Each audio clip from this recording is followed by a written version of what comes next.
যাকে বেশি পছন্দ করেছে, যাকে বেশি ভালোবেসেছে, তাকে বেশি কষ্ট দিয়েছে। কষ্ট দিয়ে আল্লাহ তাকে পরীক্ষা করেছে।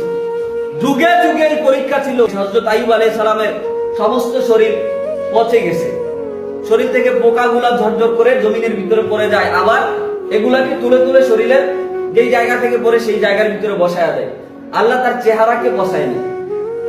একদিন হঠাৎ করে রহিমা যখন গেল জঙ্গল, ওই পাহাড়ের চূড়ার মধ্যে যা দেখতেছে আইয়ুব নবী একদম সুস্থ সুদর্শন যুবক।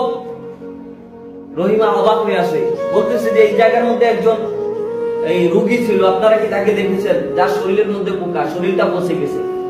বলতেছে যে তুমি একটু ভালো করে খেয়াল করে দেখো, তুমি তাকে চিনতে পারো কিনা। রহিমা খুব ভালো করে যখন লক্ষ্য করলো, দেখতেছে এটাই তার স্বামী হযরত আইয়ুব আলাইহিস সালাম সুস্থ অবস্থায়। এখন জিজ্ঞাসা করলো যে আপনার এই অবস্থা ছিল, আল্লাহ আপনাকে কিভাবে সুস্থ করলো? বললো আল্লাহ আমাকে বলেছে যে ওই জায়গার মধ্যে একটা কূপ আছে, ওই জায়গার মধ্যে তুমি গিয়ে ডুব দাও, আল্লাহ তোমার সমস্ত ব্যাধি দূর করে দেবে, তোমার সমস্ত সমস্যা। ওই যে আল্লাহ বলেছে আল্লাহর হাবিবকে ফাইন্না মা'আল উসরি ইউসরা, যেখানে কষ্ট আছে কষ্টের পরে আল্লাহ শান্তির ব্যবস্থা রাখছে। আল্লাহ পরীক্ষা দিয়েছে, পরীক্ষার পরে আল্লাহ আবার পরীক্ষায় পাশ করার একটা ব্যবস্থা আছে না নাই?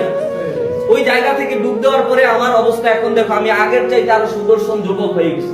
আইয়ুব আলাইহিস সালাম একদিন বসে আছে, বসে বসে আইয়ুব নবী চোখ দিয়ে কান্না করতেছে, চোখ দিয়ে পানি পড়তেছে। রহিমা প্রশ্ন করতেছে যে আপনাকে আমি দেখেছি যখন আপনার শরীরের গোশতগুলা পচে গেছে, শরীর থেকে যখন আপনার কোষগুলা বেয়ে বেয়ে জমিনের মধ্যে পড়তেছে, তখন দেখছি আপনি ওই পোকাগুলা আবার তুলে তুলে জায়গার মধ্যে বসান।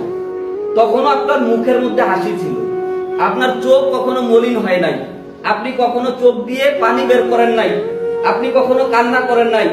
আর আজকে আল্লাহ রাব্বুল আলামিন আপনাকে সুস্থ করে দিল, আপনার এত বড় রোগকে আল্লাহ শেফা দান করে দিল, এখন আপনি সুখে আছেন, এখন আপনি কেন কান্না করতেছেন?